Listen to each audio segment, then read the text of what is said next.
कैसे खत्म होगा कलयुग और कैसे होगा कलयुग का अंत, और कब जन्म लेंगे भगवान विष्णु अपने कल्कि अवतार में, और क्या आप जानते हैं कि कलयुग के बाद पांचवा वो कौन सा युग आएगा? तो चलिए जानते हैं इस वीडियो में, तो वीडियो को अंत तक जरूर देखें। हिंदू धर्म के पौराणिक ग्रंथ में 4 युग का जिक्र किया गया है, सतयुग, त्रेतायुग, द्वापर और कलयुग। इसमें से क्या आप जानते हैं सबसे श्रापित यानी कि सबसे खराब युग कौन सा है, और ये युग में कैसी कैसी आफत का सामना करना पड़ेगा? अगर नहीं तो आज के वीडियो में अंत तक जुड़े रहे। तो दोस्तों, पौराणिक ग्रंथ के अनुसार 4 युग में से सबसे श्रापित और खराब युग कलयुग को माना गया है, और हम जिस युग में जी रहे हैं वो कलयुग ही है। और शायद मुझे बताने की जरूरत नहीं है कि दिन प्रतिदिन कलयुग की हालत बद से बदतर हो रही है। वैसे कलयुग के बारे में ये लाइन तो आपने जरूर सुनी होगी, रामचंद्र कह गए सिया से, ऐसा कलयुग आएगा, हंस चुगेगा दाना दुनका और कौवा मोती खाएगा।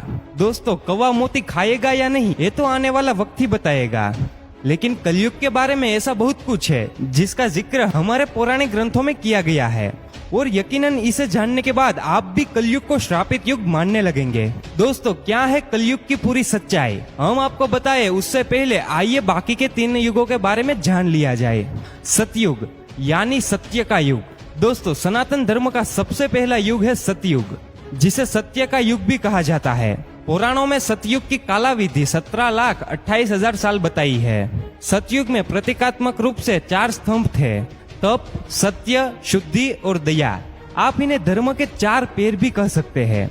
इस समय इंसानों की लंबाई 32 फीट हुआ करती थी, यानी जरा सोच के देखिए कि उस समय का इंसान लगभग 21 हाथ जितना लंबा होता था। सतयुग में इंसानों की आयु भी काफी ज्यादा हुआ करती थी। उस समय का इंसान 10,000 वर्ष से 1,00,000 वर्ष तक जीवित रहता था। सतयुग में धरती पर पाप की मात्रा शून्य होती थी, यानी पाप क्या है वो सतयुग के लोगों को पता तक नहीं था। उस समय के लोगों में पुण्य सबसे अधिक हुआ करता था, यानी कि सतयुग में जितने भी लोग थे सब के सब पुण्यात्मक थे। राजा हरिश्चंद्र की कहानी तो आप सबने सुनी ही होगी, जो अपने पूरे जीवन काल में सदा सत्य के मार्ग पर ही चले थे। यहाँ तक कि सत्य के लिए उन्होंने अपना और अपने परिवार का बलिदान भी दे दिया था। राजा हरिश्चंद्र भी सतयुग के समय ही हुए थे। त्रेता युग या फिर रजत युग। दोस्तों, सनातन धर्म का दूसरा युग त्रेता युग को कहा जाता है। इस युग की कालावधि 12,96,000 थी। इस युग को रजत युग और बहुत से लोग सिल्वर एज के नाम से भी जानते हैं। इस युग में धर्म के सिर्फ 3 स्तंभ ही थे, सत्य, शुद्धि और दया। दरअसल धर्म का चौथा स्तंभ तप सत्य के अंत में ही घट गया था। त्रेता युग में मनुष्य की लंबाई 21 फीट होती थी, यानी कि लगभग 14 हाथ के बराबर, और आयु लगभग 10,000 वर्ष थी।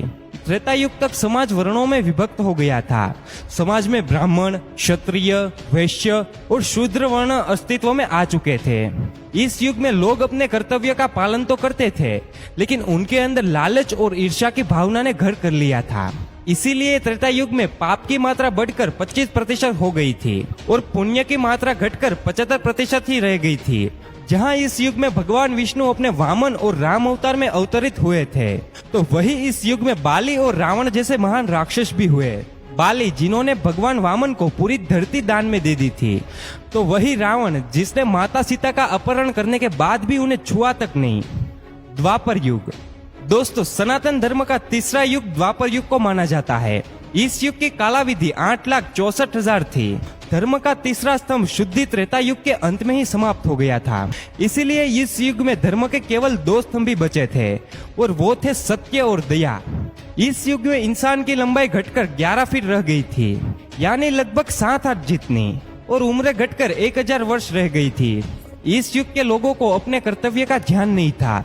लोगों के अंदर काम, क्रोध, लोभ जैसी भावनाएं जन्म ले चुकी थी। इस वजह से इस युग में पाप की मात्रा बढ़कर 50% और पुण्य की मात्रा घटकर 50% हो गई थी। यानी इस युग में आधे मनुष्य पापी और आधे पुण्यात्मक थे। हालांकि द्वापर युग में ही इतिहास का सबसे बड़ा महायुद्ध महाभारत हुआ था, जिसमें एक स्त्री को भरे समाज में लज्जित किया गया था। धर्म को बढ़ता देखकर इस युग में भगवान विष्णु अपने श्री कृष्ण अवतार में अवतरित हुए थे और धर्म की स्थापना के लिए महाभारत के महायुद्ध में पांडवों का साथ दिया था। साथ ही साथ इस युग में भगवान कृष्ण ने कुरुक्षेत्र की युद्ध भूमि में अर्जुन को गीता का ज्ञान देकर संपूर्ण मानव समाज को धर्म के महत्व से परिचित कराया था। कलयुग। दोस्तों, सनातन धर्म का चौथा और अंतिम युग है कलयुग। पुराणों में कलयुग की कालाविधि 4,32,000 साल बताई गई है। वर्तमान का युग कलयुग ही है। अभी कलयुग का प्रथम चरण चल रहा है। पुराणों को ध्यान में रखकर विशेषज्ञों द्वारा की गई गणनाओं के मुताबिक अभी कलयुग के 5,000 वर्ष ही बीते हैं, यानी कि कलयुग का अंत होने में अभी 4,27,000 साल बचे हुए हैं। इस युग में धर्म का सिर्फ एक ही स्तंभ दया बचा है, जो कि इस युग के अंत तक समाप्त हो जाएगा। वहीं इस युग में पाप की मात्रा 75% और पुण्य की मात्रा 25% बताई गई है। साथ में यह भी कहा गया है कि पुण्य की यह मात्रा कलयुग के अंत तक घटकर शून्य हो जाएगी। इस युग में इंसान की औसत लंबाई 5 फीट 5 इंच बताई गई है, यानी लगभग 3.5 हाथ, और उम्र 80 से 90 साल बताई गई है।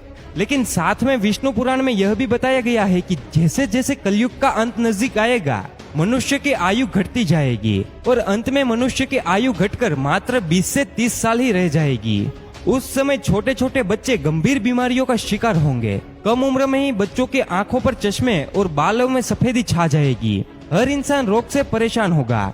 बच्चे से लेकर बूढ़े तक कलयुग में हर कोई चिंता से घिरा हुआ रहेगा। कलयुग के अंत में विवाह एक प्रकार का समझौता होगा। जिसके पास पैसा होगा, स्त्रियां उन्हें ही अपने पति के रूप में स्वीकार करेगी, और जो दहेज देगा उनके घर ही स्त्रियों का विवाह होगा। लोगों में एक दूसरे के प्रति समर्पण और सम्मान का भाव समाप्त हो जाएगा। रिश्तों का महत्व नहीं रहेगा। पति और पत्नी एक दूसरे के प्रति ईमानदार नहीं रहेंगे। विश्वास किस चिड़िया का नाम है वो तो लोग भूल ही जाएंगे। जिस व्यक्ति के पास जितना धन होगा उतना ही ज्यादा शक्तिशाली माना जाएगा। ऐसे ही लोग विद्वान और धर्मात्मा कहलाएंगे, और ऐसे ही लोग समाज में पूजे जाएंगे। दोस्तों, वर्तमान समय में जिस तरह से धरती पर धर्म और पाप बढ़ रहा है, जिस तरह की परिस्थितियां हमारे सामने आ रही है, उस हिसाब से देखा जाए तो ये सारी बात सच होती नजर आ रही है। धर्म ग्रंथों के मुताबिक कलयुग के अंत में धरती के एक हिस्से में जहां लोग बाढ़ से तबाह हो रहे होंगे, तो वही दूसरे हिस्से में लोगों को सूखे के प्रकोप का सामना करना पड़ेगा। और जैसे जैसे कलयुग का अंत नजदीक आएगा, पृथ्वी पर मौजूद सारी नदियां सूखती चली जाएगी। और जैसा कि आप सभी देख ही रहे हैं, इस कलयुग में पद्मा और सरस्वती नदी का विलुप्त तो पहले से ही हो चुका है। अब एकमात्र सिर्फ गंगा बची है। ये भी कलयुग के अंत तक विलुप्त हो जाएगी, जिसके बाद पानी की कमी की वजह से धरती फटने लगेगी। और एक समय ऐसा भी आएगा कि जब लोग पानी की एक एक बूंद के लिए तरस कर अपने प्राण भी त्याग लेंगे। उस समय धरती पर चारों ओर सिर्फ अधर्म का बोलबाला होगा। लोगों के हृदय से दया भाव समाप्त हो गया होगा। लोग सिर्फ अपने बारे में ही सोचेंगे और खाने के एक एक दाने के लिए अपनों का खून बहाने से भी नहीं कतराएंगे। कलयुग में पाप की सीमा पार हो जाएगी। लोगों के हृदय में धर्म का स्थान अधर्म लेगा। तब धरती पर दुष्टों का संहार करने के लिए भगवान विष्णु अपने कल्कि अवतार में अवतरित होंगे। भगवान विष्णु का एक कल्कि अवतार 64 कलाओं से युक्त होगा। उस वक्त वे सफेद घोड़े पर सवार होकर संसार से पापियों का विनाश करेंगे। उनके एक हाथ में तलवार होगी तो वहीं दूसरे हाथ में तीर कमान होगा। धर्म ग्रंथों के मुताबिक जिस तरह से त्रेता युग में भगवान श्री कृष्ण के वैकुंठ लौट जाने के बाद द्वापर युग की शुरुआत हुई थी, ऐसा माना जाता है कि जब कलयुग में भगवान कल्कि पापियों का संहार करके वैकुंठ लौटेंगे, तब धरती पर भयंकर प्रलय आएगा, जीवन समाप्त हो जाएगा। तब एक बार फिर से एक नए युग की शुरुआत होगी, जो कि सतयुग होगा।